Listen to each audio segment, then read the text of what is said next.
J'ai vu ma vie s'effondrer le jour où j'ai découvert que mes parents avaient vendu ma Peugeot 205. La seule chose qui me liait encore à un semblant de liberté.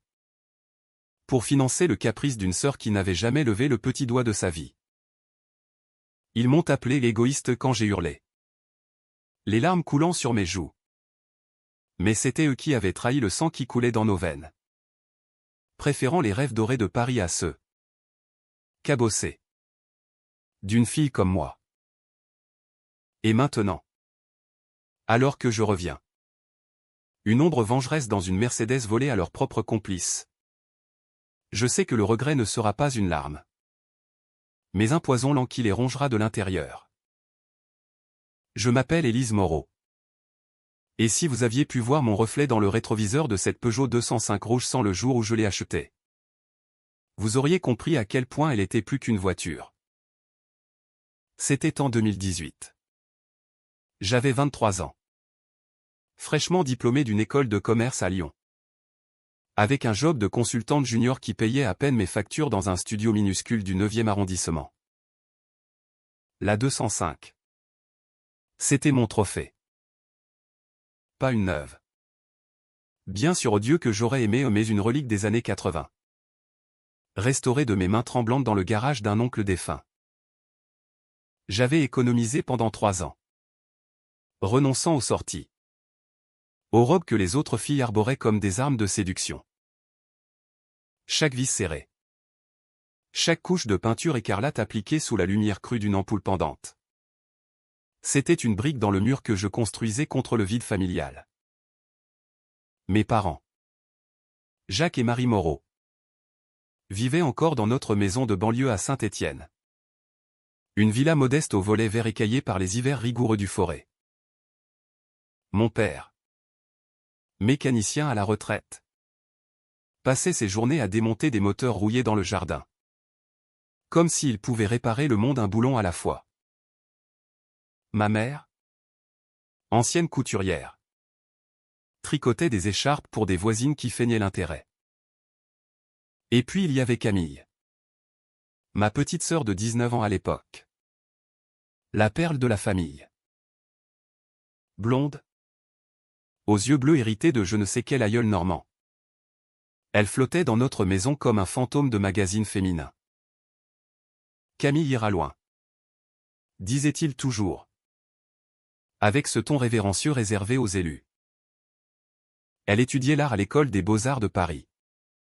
Ou du moins c'est ce qu'elle prétendait entre 2 selfies postés sur Instagram. Ses notes? Un mystère. Ses ambitions? Des voyages? Des stages à New York. Des robes de créateurs. Moi? J'étais la pratique. Celle qui envoyait de l'argent à la maison. Qui appelait tous les dimanches pour demander des nouvelles de la chaudière. La 205 était arrivée un samedi pluvieux de printemps. Je l'avais trouvée sur le Bon Coin. Annoncée par un vieux vigneron de la Loire qui jurait qu'elle avait encore l'âme d'un rallye. 100 000 kilomètres au compteur. Mais un moteur qui ronronnait comme un chat sauvage. J'ai négocié pendant 1 heure sous la pluie. Mes bottes enfoncées dans la boue de son domaine. Et quand il a cédé pour 4 500 €, j'ai senti un frisson me traverser. Comme si j'avais volé un morceau de ciel. Le trajet de retour vers Lyon. Les essuie-glaces balayant les gouttes en rythme avec ma playlist de rock français Noir Désir. Bien sûr, c'était la première fois que je me sentais entière. Pas la fille invisible. Pas l'aînée responsable. Juste Élise. Libre sur l'asphalte mouillé. Les premiers mois. Elle était mon refuge. Après des journées à enchaîner des tableurs Excel pour un patron qui me traitait comme une stagiaire éternelle. Je prenais la 205 et je filais vers les routes de campagne. Les virages de la D1089. Bordés de vignes et de noyers centenaires. Où le soleil couchant peignait le paysage en or et en pourpre. J'imaginais une vie ailleurs, un appartement avec vue sur la Saône. Un amant qui ne poserait pas de questions. Des projets qui ne dépendraient pas de l'approbation d'une famille qui m'avait toujours vu comme un échafaudage. Pas comme une maison. Camille. Elle. Appelait pour se plaindre, Élise. J'ai besoin de 500 € pour un atelier de photographie à Londres. C'est vital pour mon portfolio. Et moi. Comme une idiote. J'envoyais l'argent. Vidant mon compte pour qu'elle brille un peu plus. C'était l'été 2020 quand tout a basculé. La pandémie avait transformé Lyon en une ville fantôme. Masques et gel hydroalcoolique partout. Et mon job en télétravail interminable. J'avais prévu de rentrer à Saint-Étienne pour les vacances. De garer la 205 dans le garage et de la chouchouter un peu à un nouveau filtre à air. Peut-être. Mais quand je suis arrivé, la maison était étrangement silencieuse. Pas de barbecue dans le jardin. Pas de rire forcé autour de la table. Ma mère m'a ouvert la porte. Les yeux fuyants. Un torchon serré dans les mains comme un bouclier. Élise. Ma chérie. Entre. On a une nouvelle à t'annoncer. Mon père était assis dans le salon. Une bière tiède à la main. Camille à ses côtés. Rayonnante dans une robe fleurie qui hurlait « Je pars en conquête ». Ils m'ont regardé comme si j'étais une étrangère. Camille a une opportunité incroyable. A commencé ma mère. La voix chevrotante. Un stage chez un galeriste à Londres. 3 mois. Avec des contacts à la Tate moderne. C'est son rêve. Tu comprends? J'ai hoché la tête mécaniquement. Sentant un froid se répandre dans ma poitrine. Et alors? Elle a besoin d'argent? Je peux. Non. Ce n'était pas ça. Mon père a toussé. Évitant mon regard. On a dû prendre une décision. Ta voiture. On l'a vendue. Pour 6 000 €. Ça couvre le billet d'avion. Le logement? Tout. C'était la seule chose de valeur ici. Le monde s'est arrêté. La 205. Vendue. Sans un mot.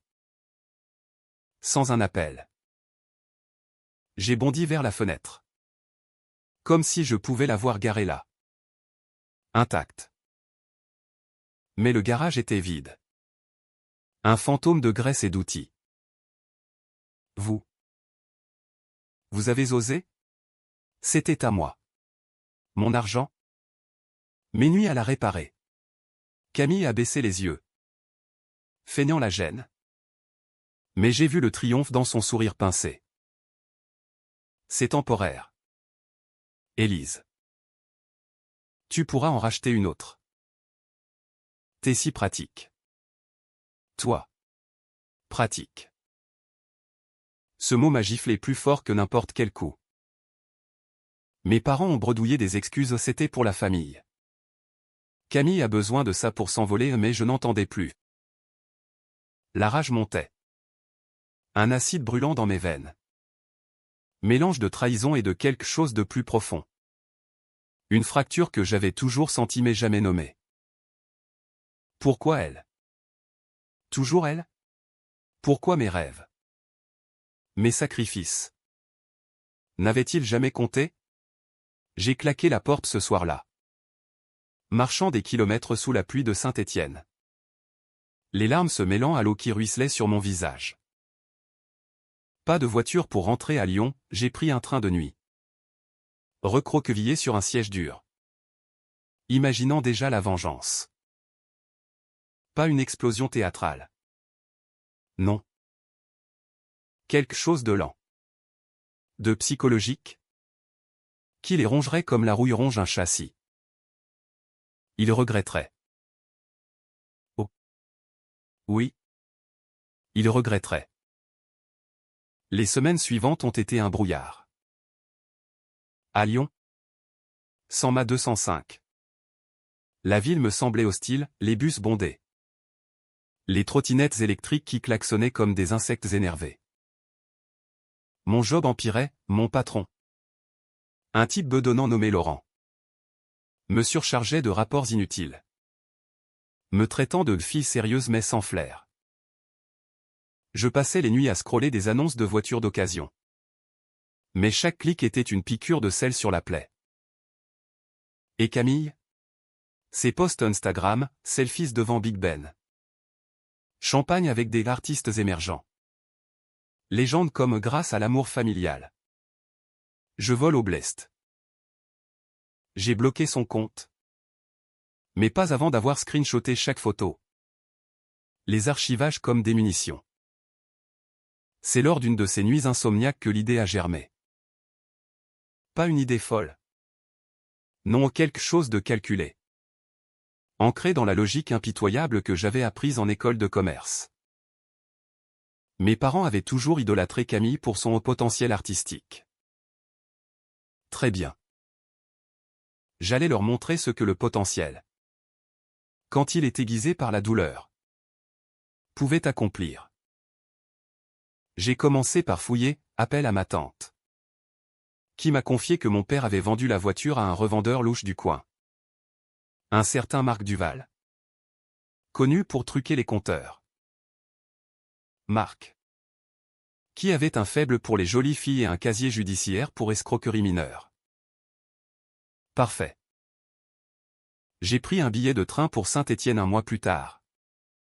Sous prétexte d'un dîner familial. Mais en réalité, j'avais rendez-vous avec Marc dans un bar miteux de la zone industrielle. Il était là. Bedonnant. Moustache jaunie par la bière. Me déshabillant du regard dès que je suis entré. La fille Moreau? Pour la 205 rouge? Désolé. Mademoiselle. Vendu cash. Parti à un collectionneur de Grenoble. J'ai souri. Jouant la naïve. Mon père dit que vous avez peut-être des papiers. Je veux juste vérifier. 1 heure plus tard. Après 2 verres qu'il avait payés. Il craquait, la voiture n'était pas à Grenoble. Mais revendue à un garage clandestin à Clermont-Ferrand. Où on l'a démontée pour des pièces. Pire, mon père avait touché une commission. 500 €. Pour avoir facilité la transaction. Trahison sur trahison. Ce soir-là. De retour dans mon ancien lit d'adolescente. J'ai écouté les ronflements de mes parents à travers le mur fin. Camille était encore à Londres. Mais elle rentrerait bientôt. Auréolée de gloire factice. J'ai ouvert mon ordinateur portable. Tapant furieusement sur le clavier. Recherche, comment saboter une carrière naissante sans laisser de traces. Psychologie des regrets familiaux. Vengeance économique discrète. Les heures passaient. Et avec elles, une clarté froide s'installait. Je ne détruirais pas leur maison. Non. Je les forcerais à voir en moi la fille qu'ils avaient ignorée, impitoyable. Brillante. Inarrêtable. Le lendemain. J'ai quitté la maison sans un au revoir. Laissant une note laconique, merci pour la leçon. Je rentre avec mes propres rêves maintenant. Dans le train. J'ai réservé un billet pour Paris. Pas pour Camille. Mais pour infiltrer son monde. Son stage à la Tate? Foutaise. Un contact discret m'avait appris qu'elle squattait un appartement Airbnb payé par nos parents. Posant pour des photographes amateurs en échange de réseautage. J'allais commencer par là, semer le doute. Ébrécher sa façade parfaite. Et quand elle s'effondrerait, il verrait. Il verrait qui était vraiment la famille. Paris m'a avalé comme un ogre affamé. Ses boulevards larges et ses ruelles étroites se refermant sur moi avec une indifférence cruelle. J'avais loué une chambre de bonne sous les toits du Marais. Un cagibi avec vue sur une cour pavée où des chats errants se disputaient des restes de croissants. 600 € par mois. Payé en avance avec mes économies restantes. Chaque matin. Je descendais les 6 étages grinçants. Le cœur battant au rythme des klaxons et des odeurs de pain frais mêlées à l'urine des ruelles. Pas de voiture pour m'échapper, je marchais. Des kilomètres. Laissant la ville user mes semelles comme elle usait mon âme. Mon plan se dessinait en étapes précises. Comme un business plan que j'aurais présenté à un conseil d'administration. Étape 1, infiltration. Camille avait toujours été douée pour les connexions superficielles, moi. J'allais les transformer en armes. J'ai créé un profil LinkedIn fictif Sophie Laurent. Curatrice indépendante. Spécialisée en art contemporain urbain avec une photo volée d'une exposition à Beaubourg. Retouchée pour me ressembler vaguement. Un CV bidon, stage à la FIAC. Article dans des revues obscures. En une semaine. J'avais contacté le galeriste de Camille. Un certain Étienne Roux. Via un message laconique, intéressé par les talents émergents. Votre pupille Camille Moreau? Discutons. Il a mordu à l'hameçon. Rendez-vous dans un café de Saint-Germain-des-Prés. Où les serveurs snobs versent du café à 8 € avec un air de supériorité blessé. Étienne était un homme filiforme. Quarantaine échevelée. Vêtu d'un costume froissé qui hurlait d'artiste fauché. Il a commandé un expresso double. Parlant de Camille comme d'une étoile montante, ses photos floues de la Tamise. Ses installations conceptuelles avec des déchets plastiques. Elle a du feu. Cette fille. Mais il lui faut du polish. Vous pourriez l'aider. J'ai hoché la tête. Feignant l'intérêt. Notant mentalement chaque faille. Camille n'avait pas de portfolio réel, ses œuvres étaient des montages Photoshop basiques. Recyclés d'inspiration Pinterest. Absolument. Envoyez-moi ses contacts. Je la coache pour la prochaine FIAC. Il a souri. Inconscient du piège. Ce soir-là. J'ai eu l'adresse d'un studio photo à Shoreditch où Camille posait encore. Et un numéro WhatsApp pour le suivi professionnel. Étape 2, le poison lent. J'ai commencé par des messages anonymes. Via une app jetable. Pas de menaces directes trop vulgaires. Trop traçables. Non. Des doutes subtils. Camille. J'ai vu tes travaux chez Roux. Impressionnant. Mais attention au plagiat, cette série sur la Tamise ressemble beaucoup à celle de noms d'artistes réels. Juste un conseil d'ami. Envoyé à 3 h du matin. Heure de Paris. Pile quand elle se réveillait à Londres. Sa réponse, un vague merci. Qui es-tu? J'ai effacé le compte. Mais pas avant d'avoir screenshoté. Les semaines suivantes. J'ai multiplié les coups. Un email à Étienne. Depuis un faux compte de journaliste, rumeur sur Camille Moreau inspiration non créditée. Vérifié avant la promo. Il n'a rien dit. Mais j'ai vu sur ses réseaux, moins de posts sur elle. Plus de focus sur d'autres talents. Camille a appelé nos parents en pleurs. D'après les ragots de ma tante, quelqu'un me sabote. C'est injuste. Ma mère, protectrice, a répondu, courage. Ma puce. Peut-être Élise peut t'aider? Elle est si pratique à Paris maintenant. Pratique. Encore ce mot. J'ai ri seul dans ma chambre de bonne. Le rire d'une hyène blessée.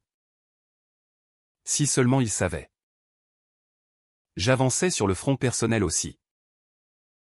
Sans voiture. J'avais investi dans un Vélib abonnement. Pédalant furieusement à travers la ville. De la Seine au but de Chaumont. Ça me donnait du temps pour ruminer. Pour disséquer la trahison. Pourquoi mes parents l'avaient-ils choisie? Elle? Petite? Camille avait été la fragile, une pneumonie à 5 ans. Des crises d'angoisse à l'adolescence. Moi. L'aîné. J'avais été le rock au babysitting. Course. Devoir fait pour elle. Élise gère? Disait-il. Et quand j'avais eu mon accident de vélo à 16 ans. Genou fracturé. Ils avaient emmené Camille au cirque pour la distraire. Le genou avait guéri tordu, la rancune. Elle s'était enracinée profonde. Un soir de novembre. Pluvieux et venteux. J'ai craqué. J'ai appelé mon père. La voix feignant la vulnérabilité. Papa. J'ai besoin de conseils. Pour une voiture. J'en ai vu une d'occasion. Une Renault Clio. Mais. Il a soupiré. Agacé. Élise. Concentre-toi sur ton boulot. Les voitures. C'est du superflu. Regarde Camille. Elle investit dans son avenir. Fin de la conversation. J'ai raccroché. Le téléphone tremblant dans ma main. Superflu. Ma 205. Superflu. Très bien. Leur avenir allait imploser. J'ai accéléré. Via mon faux profil Sophie. J'ai organisé un atelier pour jeunes artistes à la Maison des Arts de Créteil. Invité, Camille et 5 autres pigeons repérés sur les réseaux. J'ai loué la salle pour 200 €. Payé cash. Et engagé un conférencier, un étudiant en art que j'avais payé 50 € pour balancer des critiques assassines. Camille est venue. Excitée. Robe bohème et maquillage impeccable.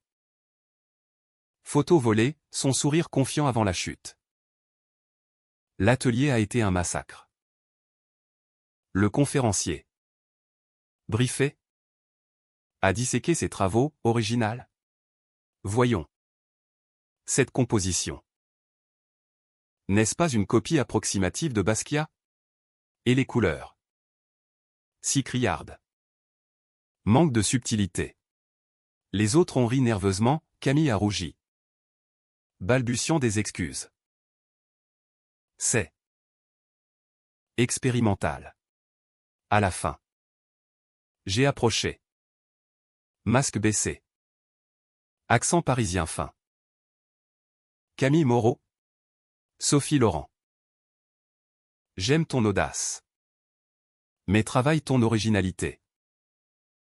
Envoie-moi plus. Elle a hoché la tête. Les yeux humides. Me tendant une carte de visite tremblante. Ce soir-là.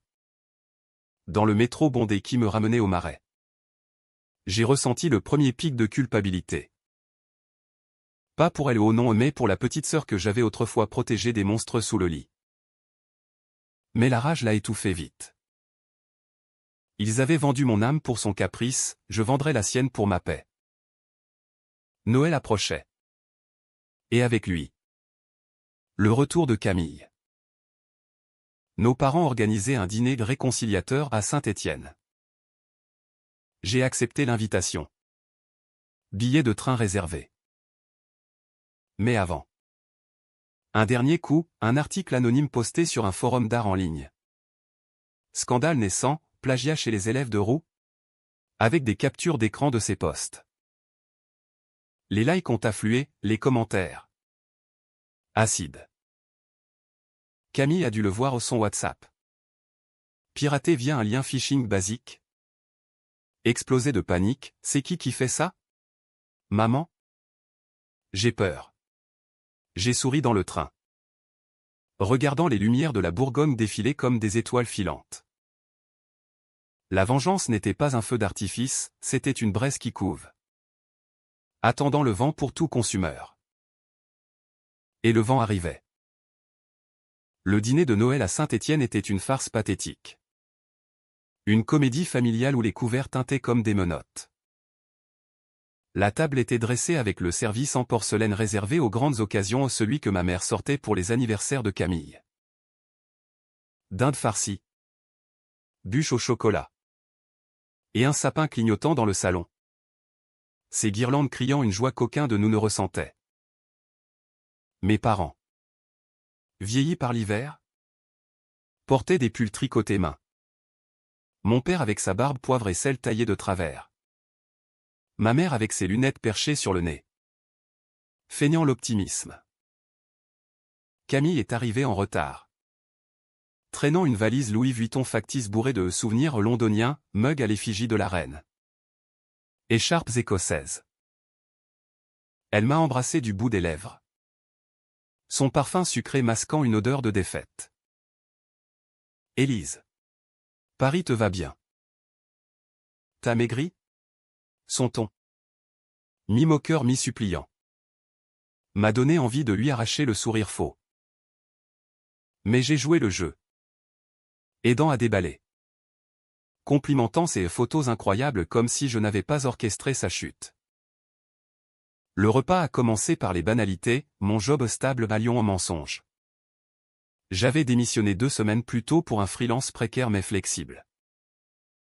Le voyage transformateur de Camille. Qu'elle décrivait en termes grandioses, j'ai networked avec des curateurs de la Saatchi Gallery.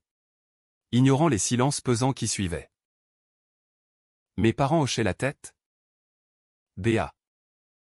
Mais j'ai vu les fissures, le regard fuyant de mon père quand elle mentionnait l'argent investi. Ma mère, servant le vin, a glissé, et la voiture. Élise, tu en as trouvé une autre? J'ai souri. Piquant dans la dinde. Pas encore. Mais j'ai d'autres priorités. Comme aider Camille avec son article. Elle a relevé la tête. Surprise. Vraiment? T'es pas dans la finance? J'ai haussé les épaules. Les chiffres m'ennuient. L'art, c'est vivant. D'ailleurs, j'ai une amie curatrice qui t'adore. Sophie Laurent. Elle veut te voir. Le nom a fait mouche. Camille a pâli. Sa fourchette suspendue. Sophie? Elle. Elle était à l'atelier de Créteil. Mes parents ont froncé les sourcils, je sentais la tension monter comme une marée. Oui. Et elle m'a dit que tes travaux avaient du potentiel. Mais qu'il fallait creuser l'originalité. Pas de copie. Le mot copie a atterri comme une grenade. Camille a bafouillé, c'est rien. Juste des inspirations. Mon père a toussé, assez. Les filles. C'est Noël. Mais le mal était fait. Toute la soirée. J'ai distillé le venin, questions innocentes sur ces réseaux à Londres. Allusion à des rumeurs dans le milieu. Ma mère, sentant le malaise, a changé de sujet vers la santé. Les voisins. Pourtant. Sous la table. Les pieds de Camille pianotaient nerveusement contre les miens. Un SOS muet. J'ai répondu par un coup de talon discret, message reçu. La nuit. Dans ma chambre d'enfance. Poster fané de Gainsbourg encore accroché. J'ai entendu les murmures. D'abord Camille chez mes parents, maman. Quelqu'un me cible. Élise sait des choses. Puis ma mère. Apaisante, voyons. C'est ta sœur. Elle t'aime. Mais le doute s'insinuait. Je le sentais à travers les murs. Le lendemain. Au petit déjeuner. Mon père m'a prise à part dans le garage vide, ce garage où ma 205 avait ronronné sa dernière nuit. Élise. Qu'est-ce qui se passe avec Camille? Elle est fragile. Fragile. Le mot m'a fait bouillir. Comme quand vous avez vendu ma voiture pour son stage vital? C'était fragile. Ça? Il a rougi. Marmonnant, c'était pour la famille. Pour son avenir. J'ai ri. Amer. Et le mien? Superflu. Comme toujours? Il n'a rien dit. Se contentant de fixer le sol taché d'huile. Victoire numéro 1, la graine du regret plantée. De retour à Paris. J'ai poussé l'offensive. Mon freelance me laissait du temps, j'ai investi dans un ordinateur plus puissant. Apprenant les bases du dark web via des tutoriels anonymes. Pas pour des horreurs, je n'étais pas une criminelle, mais pour des leaks discrets.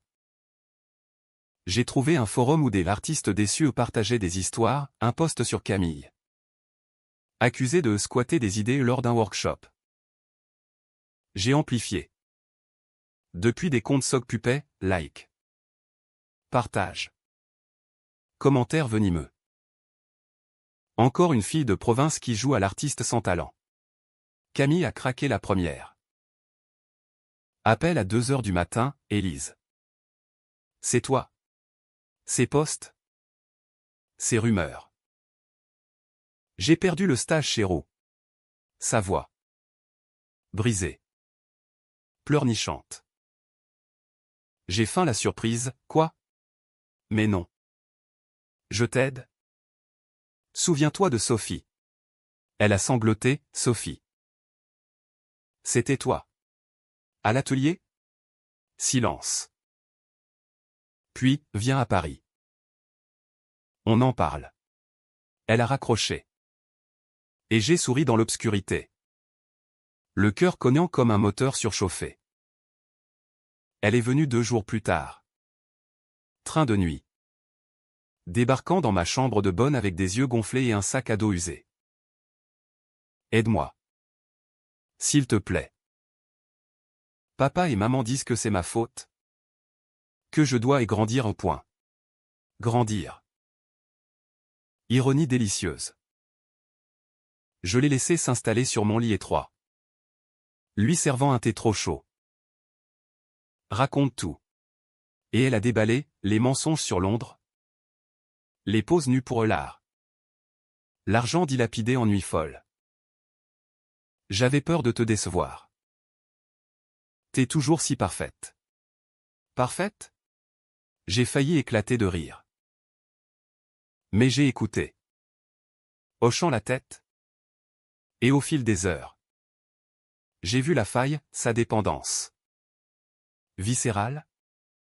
À l'approbation. Étape 3, la manipulation psychologique.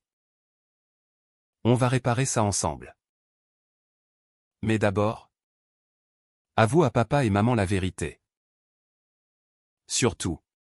Ses yeux s'écarquillent, non. Ils me détesteront. J'ai pris sa main. Serrant juste assez pour faire mal. Ou ils te verront enfin. Comme moi. Ils t'aiment malgré tout. Elle a cédé. Bien sûr.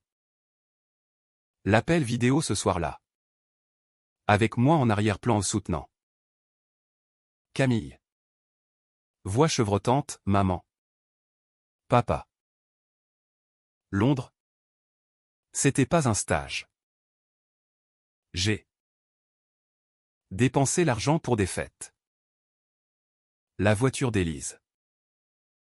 Je savais que c'était mal. Silence assourdissant de l'autre côté. Ma mère? Larmes aux yeux, comment as-tu pu? Mon père. Voix rauque, on a sacrifié Élise pour. Ça? Le regret a fleuri. Visible même à travers l'écran. On s'excuse. Élise. On n'a pas vu. Je les ai regardés. Impassible. Trop tard pour des mots. Mais on répare. Camille va rembourser. Et moi? J'ai un plan. J'ai raccroché. Camille effondrée contre moi. Pour la première fois. Je l'ai serrée dans mes bras. Non par pitié, mais par triomphe. La famille se fissurait. Et j'étais l'architecte. Mais la nuit, seule, la culpabilité a murmuré. Était-ce de la vengeance? Ou juste la libération d'une prison que j'avais moi-même forgée? J'ai chassé la pensée, me rappelant le garage vide. Le train sous la pluie. Non. Il méritait ça. Et ce n'était que le début. Le printemps 2021 a apporté à Paris une douceur traîtresse. Ces jours où le soleil caresse les terrasses des cafés mais où le vent du nord rappelle que rien n'est gratuit. Camille squattait toujours ma chambre de bonne. Transformée en un campement de désespoir, toiles inachevées entassées dans un coin. Carnet de croquis noircis de gribouillis rageurs. Elle cherchait du travail aux serveuses dans un bistrot du quartier latin. Payée au pourboire pour essuyer des verres graisseux. C'est humiliant, gémissait-elle chaque soir. Affalée sur le lit.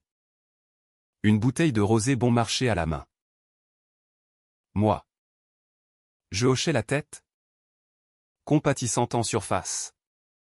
Mais intérieurement, je jubilais. Chaque larme était un paiement pour ma 205 perdue. Nos parents appelaient quotidiennement. La voix alourdie par un mélange de culpabilité et de reproches mal digérés. Comment va Camille? Et toi? Élise. Tu manges? Ma mère? Toujours la pacificatrice. Proposait des visites. Des colis de saucissons et de fromage de chèvre du Forêt. Mon père. Plus direct. Marmonnait, on va rembourser la voiture. Trouve un modèle. On t'envoie l'argent. Mais je refusais. Doucement. Pas d'argent. Des actes. Camille apprend la valeur du travail, moi. Je gère. Gérer. Le mot qu'il m'avait tant collé. Maintenant une lame à double tranchant. Mon propre chemin se dessinait en parallèle. Un freelance qui décollait grâce à des contacts glanés dans l'ombre de la vengeance. J'avais pivoté vers le consulting en réputation en ligne, ironie du sort aidant des petites entreprises à effacer leurs faux pas numériques. Nettoyage de traces. Appelais-je ça en privé. Les clients payaient bien, un restaurateur de Belleville pour enterrer une intoxication alimentaire. Une marque de mode pour diluer des plaintes sur détails truqués. L'argent rentrait. Goutte à goutte. Me permettant d'acheter un scooter d'occasion. Une Vespa verte olive qui me transportait à travers la ville comme un scarabée vaillant. Pas ma 205. Mais un pas vers la liberté. Avec l'argent, j'ai financé la phase suivante, la reconstruction inversée. J'ai convaincu Camille de s'inscrire à un cours d'art-thérapie à la Sorbonne. Payé de ma poche. Pour guérir tes blessures. Lui ai-je dit. Les yeux dans les yeux. En réalité, c'était pour la lier à moi. Pour la modeler en marionnette repentante. Les séances étaient intenses, elle revenait. Les joues rougies. Parlant de traumas enfouis. De favoritisme parental. Papa et maman m'ont toujours mise sur un piédestal. Élise. Et toi? Ils t'ont écrasé. J'acquiesçais. Guidant ses confessions vers la culpabilité. Oui. Et la voiture? C'était le symbole. Mais on pardonne. Ensemble. Les appels familiaux devinrent des confessions. Ma mère? Brisée, on a été aveugle. Élise. Ta sœur était notre bébé, toi. Notre pilier. On t'a oublié. Mon père. Bourru, j'ai revu Marc. Le revendeur. Il dit que des pièces de ta Peugeot sont encore en stock. On peut la remonter? J'ai refusé. La voix froide. Non. C'est mort. Comme ce qu'on a enterré. Le silence qui suivait était du miel pour mon âme blessée. Mais la vengeance vraie. Celle qui creusait les tripes. Visait plus profond, leur fierté collective. Camille avait toujours été leur œuvre d'art, je allais la transformer en miroir de leurs échecs. J'ai organisé une exposition intime dans un squat d'artistes à Montreuil. Un entrepôt reconverti avec des murs de béton tagués et des néons clignotants. Thème, héritage brisé. Ces œuvres, des collages sombres. Inspirés de nos souvenirs, une Peugeot rouge démembrée en pièces de puzzle. Une valise ouverte vomissant des billets froissés. Une famille figée en ombre chinoise. C'est thérapeutique. Lui ai-je soufflé. Montre-leur qui tu es vraiment. L'invitation est partie par courrier, venez voir l'âme de votre fille. Pas de cadeau. Ils sont venus. Train de nuit. Arrivant avec des fleurs fanées et des excuses muettes. La galerie bruissait de bobos parisiens. Verre de vin à la main. Murmurant devant l'étoile. Camille. En robe noire simple. Tremblait à mes côtés. Quand mes parents sont entrés. Le temps s'est figé. Ma mère a porté la main à sa bouche devant la Peugeot éclatée, c'est nous. Mon père. Pâle, on a fait ça? Camille a pris la parole. Scripté par mes nuits de coaching, c'est notre histoire. La voiture vendue. Les rêves volés. J'ai menti. Mais vous avez permis ça. Pour me protéger. Les larmes ont coulé. Pas seulement les siennes. Un cercle s'est formé. Les invités fascinés par ce drame familial authentique. Ma mère s'est effondrée en sanglots, pardonnez-nous. Les filles. Mon père. Les poings serrés, Élise. On t'a trahi. La 205. C'était ton cœur. J'ai observé. En retrait. Le poison faire effet. Ce n'était pas la fin, c'était le pivot. Après l'expo. Camille a eu sa première commande un portrait pour un couple divorcé. Payé 800 €. Grâce à toi. M'a-t-elle dit. Les yeux brillants. Mais je voyais la dépendance, elle me consultait pour chaque esquisse. Chaque prix. Nos parents envoyaient de l'argent pour la maison. Mais adressé à moi. Avec des notes, gère pour nous. Élise. Tu es la force. La force. Enfin reconnue. Pourtant. Dans la solitude de mes nuits. Scooter garé sous la pluie. Je sentais le vide. La vengeance comblait-elle vraiment? Ou creusait-elle un autre trou? J'ai repoussé la question. Me concentrant sur l'étape finale, le retour. Pas à Saint-Étienne. Mais avec une arme plus puissante qu'une voiture, une famille recomposée à mon image. Où le regret était la colle qui nous unissait. Un soir de juin. Alors que la Seine scintillait sous les ponts illuminés. J'ai reçu un appel de Marc. Le revendeur. Élise? Ton père m'a contacté. Il veut racheter les pièces de ta 205. Pour te les offrir. J'ai ri. Un rire qui a résonné dans la rue vide. Dites-lui non. Dites-lui que certaines choses ne se réparent pas avec de l'huile et des boulons. J'ai raccroché. Montant sur ma Vespa. Filant vers les lumières de la ville. La vraie revanche n'était pas dans la destruction, c'était dans la renaissance. Forcée. Douloureuse. Inévitable. L'été 2021 a transformé Paris en fournaise.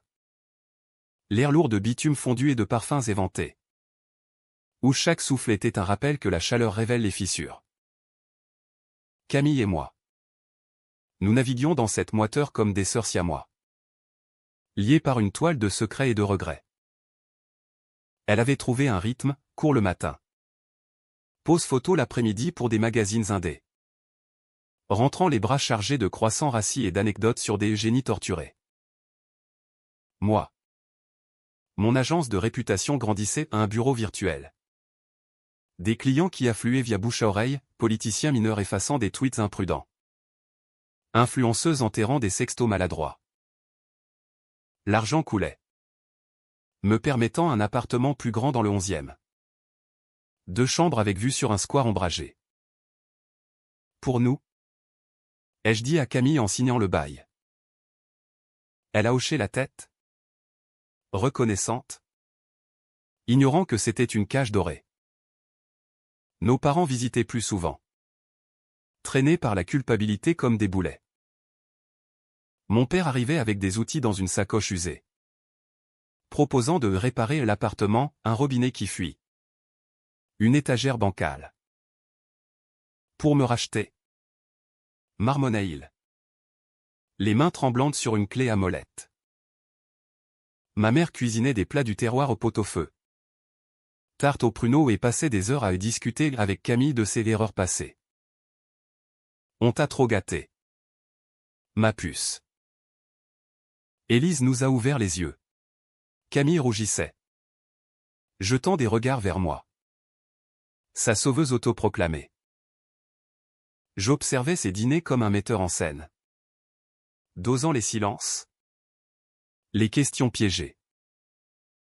Papa. Et si on parlait de la 205? Tu te souviens de son moteur? Il baissait les yeux. La voix rauque, chaque jour. Élise. C'était une erreur impardonnable. La psyché humaine est un labyrinthe. Et j'y naviguais avec une carte tracée dans la douleur. J'avais lu Freud en édition de poche. Des articles sur le deuil non résolu. Et je les appliquais comme un scalpel. Pour mon père. C'était la perte de contrôle, l'homme qui réparait tout. Incapable de fixer sa famille. Je le poussais à des confessions lors de promenades le long du canal Saint-Martin. Où les péniches rouillées miroitaient sous le soleil. Tu m'as vendu pour elle. Papa. Pas la voiture en moi. Il s'arrêtait. Le visage crispé, j'ai cru bien faire. Pour l'héritage Moreau, succès. Gloire. Je riais doucement, l'héritage. C'est la loyauté. Et tu l'as piétiné. À la fin de l'été. Il a commencé une thérapie. Payé de sa retraite maigre. Pour guérir? M'a-t-il dit. Guérir pour moi. Ou par moi. Ma mère était plus insidieuse. Une culpabilité maternelle qui suintait comme du lait aigre. Elle idolâtrait Camille depuis sa naissance, ma petite poupée, et m'avait relégué au rôle de gouvernante. Lors d'une visite en août, alors que nous trions des photos jaunies sur la table de la cuisine. Elle a craqué, Élise. J'ai toujours su que tu étais la forte. Mais j'ai eu peur pour Camille. Si fragile après sa maladie. La pneumonie d'enfance. Encore. J'ai posé la photo aux nous deux. Gamine? Moi portant sa poupée, et j'ai murmuré, fragile? Ou juste égoïste? Tu m'as laissé saigner seul. Ses larmes ont coulé. Silencieuse.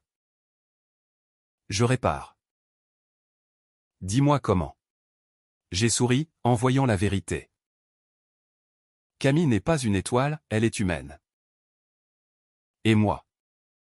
Je le suis aussi. Camille. Elle était mon chef-d'œuvre tordu.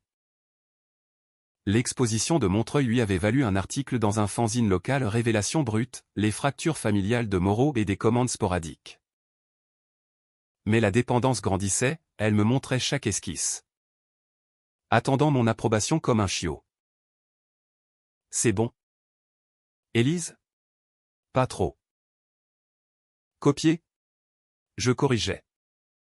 Affinais. La modelant en artiste authentique.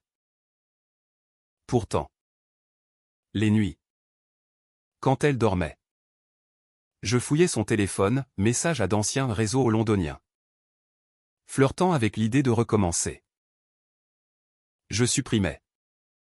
Effaçais. Et le lendemain. Feignait l'inquiétude, attention aux vieilles habitudes. Sa peur de me perdre la liait plus fort que n'importe quelle chaîne. La vengeance atteignait son apogée en septembre. Lors d'une réconciliation que j'avais orchestrée à Saint-Étienne. J'avais loué une Peugeot 205 d'occasion au pas rouge. Grise. Anonyme et je suis arrivé au volant. Klaxonnant devant la maison comme un fantôme. Mes parents sur le seuil. Figés. Élise. Une 205. Mon père. Voix brisée. J'ai coupé le moteur. Descendant avec un sourire carnassier. Pas la mienne. Mais un rappel. Montée. Le trajet vers la campagne. Route sinueuse du Pilat. A été un exorcisme. Camille à l'arrière. Silencieuse, ma mère serrant son rosaire imaginaire. J'ai arrêté sur un belvédère. Vue sur la vallée embrumée. Ici. J'imaginais ma vie avec elle. Libre. Et vous l'avez volé. Les mots ont jailli alors, confession en cascade. Mon père sur ses regrets financiers. Vendant la voiture pour sauver Camille d'un échec qu'il projetait sur elle. Ma mère sur sa peur viscérale de la perte. Préférant l'illusion à la réalité. Camille. Larmes aux joues, j'ai tout gâché. Pour un voyage bidon. J'ai écouté. Impassible. Puis j'ai dit, le regret n'efface pas. Mais il enseigne. À partir de maintenant. On reconstruit. À mes conditions. Ils ont hoché la tête. Brisé. Reformé. De retour à Paris. Le vide m'a assailli. L'argent. L'appartement. La famille pliée à ma volonté ou était-ce la victoire? Ou une prison plus sophistiquée? J'ai vendu la 205 de location. Gardant les clés comme talisman. Et j'ai commencé à chercher, une vraie voiture. Une vraie vie. Mais la revanche. Elle. Persistait. Un écho dans mes rêves. Me rappelant que le pardon est le vrai poison. L'automne 2021 a enveloppé Paris d'un manteau de feuilles mortes et de brume matinale. Où la lumière rasante du soleil transformait les avenues en couloirs d'or pâle. Mon agence prospérait au Moreau Réputation. Un nom ironique que j'avais choisi pour le piquant avec un bureau réel maintenant. Dans une ruelle du 3e arrondissement. Murs blancs et plantes en pot pour feindre la normalité. Camille avait déménagé dans une chambre à elle. À 2 rues. Mais elle passait encore. Apportant des croquis frais et des doutes frais. Élise. Cette commande pour le galeriste. Tu penses que c'est saf? Je hochais la tête. Conseillant. Contrôlant toujours. Mais avec une lassitude nouvelle. La vengeance? Une fois consommée. Laisse un arrière-goût de cendre. Nos parents. Eux. Étaient des ombres repentantes. Mon père avait vendu son atelier de bricolage. Investissant dans un fonds pour réparer les erreurs, un compte au nom de Camille et moi. Pour nos rêves futurs. Pas de voitures impulsives. Avait-il ajouté. Un clin d'œil timide. Ma mère tricotait moins. Lisant plutôt des livres de psycho que je lui envoyais, le pardon comme libération. Il venait à Paris pour des week-ends familiaux. Marchant le long de la Seine. Mains liées. Évitant les silences comme des flaques. On est fier de toi. Élise. Disait-il. Et pour la première fois. Je le croyais presque. Mais le regret. Ce verre? Rongeait encore. Lors d'une visite en octobre, mon père m'a emmené au salon de l'auto. Porte de Versailles. Un hangar géant bourdonnant de moteurs et de chrome. Regarde. Une 205 restaurée. Rouge. Comme la tienne. Mon cœur s'est serré, les souvenirs affluaient, le vrombissement sur la D1089. Le vent dans les cheveux. Achetons-la. Pour toi. J'ai touché le capot. Froid sous mes doigts. Et j'ai dit non. Ce n'est pas réparable comme ça. Mais merci d'essayer. Il a hoché la tête. Les yeux humides. On t'a volé plus que des roues. Hein? Oui. Et le retour? Ce jour où je suis revenu avec une famille en miettes mais recomposée. Valait toutes les Mercedes du monde. Car c'est ça que j'avais ramené, pas une voiture volée. Pas un scandale public. Mais un miroir impitoyable. Camille exposait maintenant régulièrement ses œuvres sombres acclamées pour leur honnêteté brute. Un critique avait écrit « Moreau capture la trahison familiale avec une précision chirurgicale. Elle me dédiait ses catalogues, à Élise. Ma muse et ma sœur. » Ironie. Car c'était moi qui avais tenu le scalpel. La nuit de la Toussaint. Seul dans mon bureau. J'ai ouvert une bouteille de Côte-du-Rhône et j'ai scrollé d'anciennes photos, la 205 rutilante. Londres enneigée sur les postes de Camille. Le téléphone a sonné à ma mère. Élise. On rentre à Saint-Étienne demain. Mais avant. On t'aime. Vraiment. J'ai murmuré, moi aussi. Allez. Dormez. Raccrochez. J'ai pleuré. Pas de rage. Mais de vide comblé. La vengeance avait libéré le monstre en moi. Mais aussi la fille oubliée. Aujourd'hui. Décembre 2025. Je roule dans une Citroën DS9 achetée cash. Sans regret. Camille prépare une expo solo à la FIAC, mes parents. Retraité serein. Visite des vignobles. Il regrette encore. Parfois. Dans les silences. Mais c'est un regret propre. Cathartique. Et moi? J'ai appris que la vraie revanche n'est pas la destruction. Mais la reconstruction, une famille cabossée. Mais entière? Filant sur l'asphalte de la vie. Pas de fin heureuse hollywoodienne.